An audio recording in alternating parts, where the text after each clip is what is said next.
Imagine yourself waking up one Sunday morning. Now, it's been raining for days, which sounds pretty much like England, really, where I'm from, which is miserable. But today, the sky is bright blue, and there's virtually no cloud in sight. Now, you've slept for the full 10 hours, which is something you haven't done for a long, long time. And then you turn over to your left, and then you see the love of your life lying there sleeping peacefully and snoring ever so gently. And even though the first thought that popped into your head isn't how beautiful she looks in the morning, but how happy you were the night before when Belgium beat Brazil in the World Cup final. But then you still smile to yourself whenever you look at your wife and think to yourself, well, my life is perfect. Now, imagine again that everything is exactly the same. The sky is still bright blue. Belgium still won the World Cup. But when you turn over to your left, instead of seeing the love of your life lying there sleeping, what you see instead is a check of 380,000 euros there on your left. You smile to yourself and think, my life is perfect. Now, there's something not quite right about that picture. Of course, to many of us, the thought of swapping the love of our life for a paycheck of 380,000 euro is so preposterous and so disturbing all at the same time. I mean, to be able to wake up next to the love of my life is priceless, I hear you say. No amount of money in the world could ever replace that. And you know what? I actually agree with you. But let me play a devil's advocate for just a moment. Imagine the following scenario. Bob and Sarah have been married for the last 10 years. They share very many happy memories together. And they've never actually been apart for even one day. But then tragedy strikes. Bob dies following a very high fall from working on the tall building that he was working on. Bob was a builder, by the way. And when the news reached Sarah, it engulfed her, and it shatters her world into pieces. And a few days after the funeral, the family lawyer came to Sarah and said, you know what, we can actually sue the company that Bob's been working for the diminished quality of life that Sarah is currently experiencing. So they went to court, and the court awarded a lump sum payment for the loss of Bob's life of 16,000 euros. One time, one off. Now, to me, I don't know about you, but that sounds so small for something that is supposed to be priceless. Now, of course, the court cannot award a priceless sum of money to somebody because that would be infeasible at any circumstances. So what should we do? We can't exactly measure people's or Sarah's loss of happiness following Bob's death and put a price on it, can we? Well, actually, I'm here to tell you that we can. But before that, before I go and tell you how we do it, let me spend a little moment to tell you what I do for a living. So ever since when I was really young and much younger and shorter than I am today, I actually wanted to become, and this is true, I actually wanted to become a stand-up comedian. Because I want to make people happy. And so I admire people like someone like Levin a lot, because to be able to make people laugh is a gift. Of course, I admire you in a non-sexual way, of course. But then I realized that I just wasn't smart enough to become one. My jokes were just not funny. So the next best thing to become was to become an economist. Because, according to my dad, everything that comes out from an economist's mouth is a joke.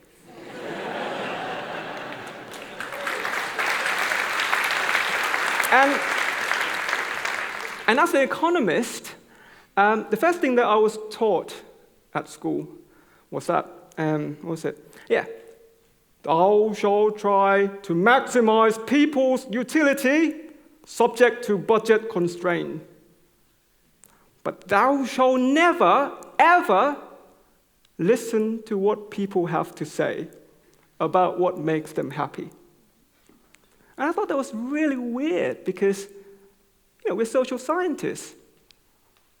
And for the longest time, I actually believed that. I believed that fully until, of course, I came across this quote. If molecules could talk, would physicists refuse to listen? And we're very lucky as a social scientist because our subjects can actually talk. They can convey their feelings and how they feel to us. We're luckier than any other types of science. So, as economists, we then turn to psychologists who've been collecting data on people's mental health and happiness for the longest time. And what psychologists do is that they ask thousands and thousands of randomly selected individuals from a nation, Belgium included, and ask questions such as, are you very happy, pretty happy, or extremely and utterly amazed? Actually, that's somebody added for me. Really, really happy on a scale. Or they could ask this kind of question, which is how satisfied or dissatisfied are you with your life overall? And you're given a scale of 1 to 7, 1 being very dissatisfied and 7 being very satisfied. So how do we do as a nation? So for England, most people are quite happy, which is quite good.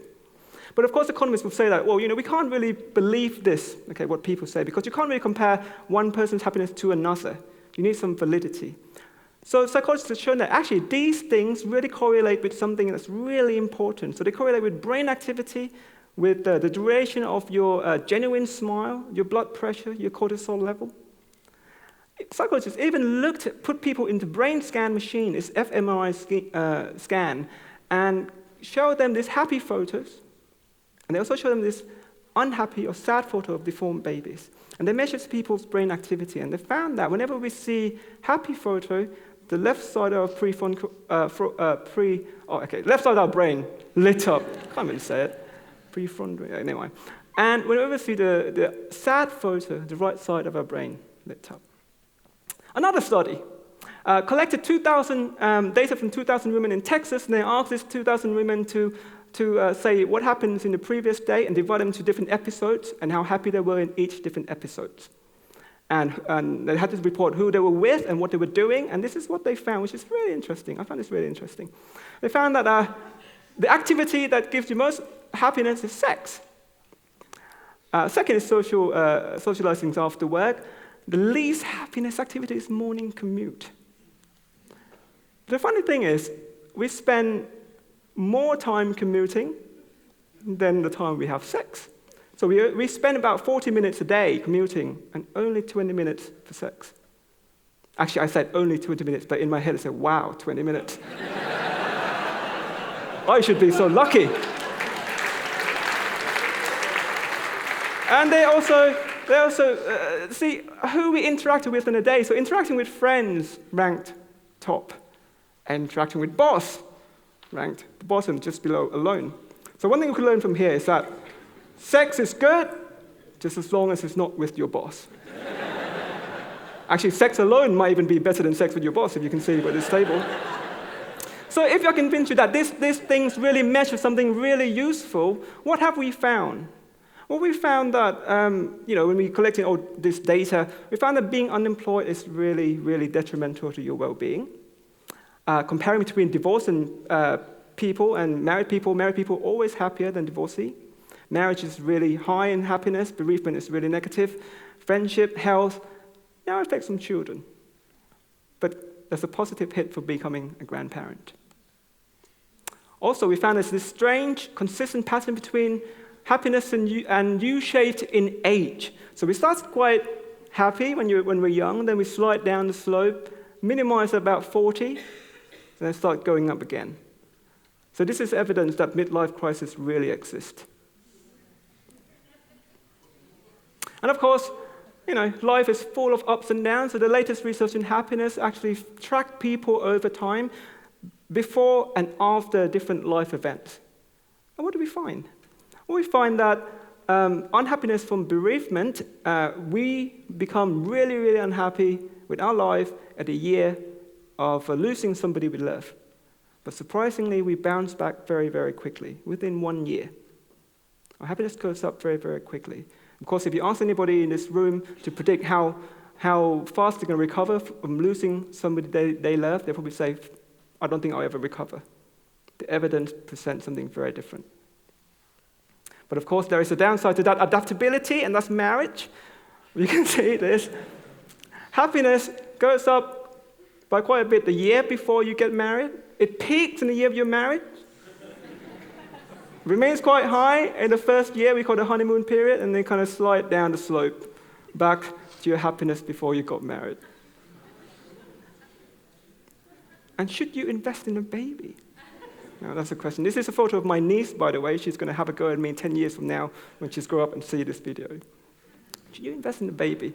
Well, what we found is that your happiness goes up 1 year before you have a baby. It remains quite high in the year that you have a baby. Then it goes into the negative when the baby is about 2 years old, before kind of bounce back to where you were before. Actually, back in 2009, I released this finding to the press, and actually the university chose to release it on Mother's Day. You wouldn't believe how many abusive emails I got that day. Actually, a newspaper, the Daily Mail in the UK had a headline saying, "Children don't make you happy," says an expert who doesn't have any. Which is quite ironic because I love children. So this is a classic case of shooting oneself in the foot, I'm afraid. What about divorce? Well, actually, this is quite a funny one as well.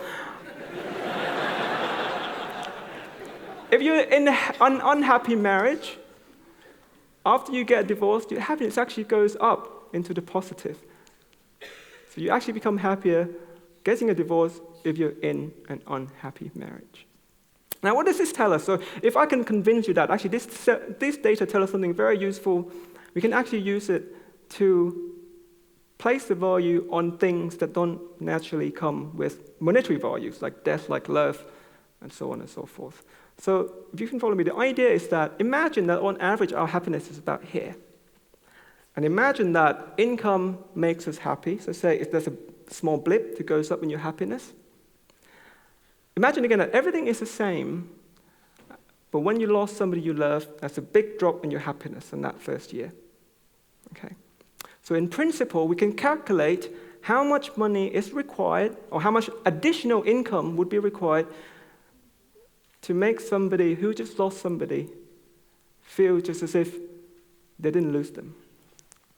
Now, it sounds very taboo-ish, but it is scientifically attractive. It's not perfect, but it's definitely something that we're worth thinking about. Of course, the study has now been published in the Journal of Legal Studies. It's actually been in discussion in tort cases. We can use this also to try to value things like friendship, things like marriage.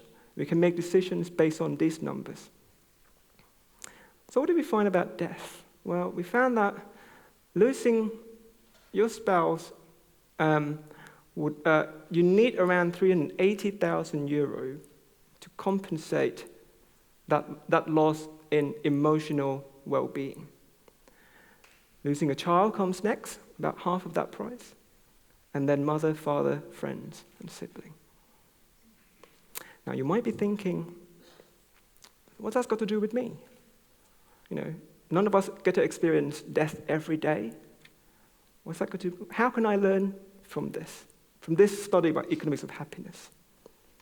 Well, if you don't care much for happiness, nothing. Okay, because if you're not a happiness maximizer, then all these studies will really mean nothing.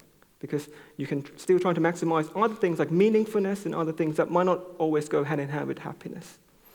But if you care about happiness, then this kind of study kind of tell us not whether or not something makes us happy, unhappy, but how much they make us happy and how much they make us unhappy so that we can make informed choices. Let me end with a quote from my favorite Financial Times columnist, Tim Harford. Asking economists, what should I do to make myself happy? It's like asking Mr. Spock from Star Trek, dating advice. Because it might seem ludicrous at first, but then you realize that actually Mr. Spock is a smart guy. Why wouldn't I ask him for dating advice? That is the same with economists. We might have an unconventional way to approach the problem, but at the end of the day, we approach it with a scientific objective in mind. So, live long and prosper. Thanks very much.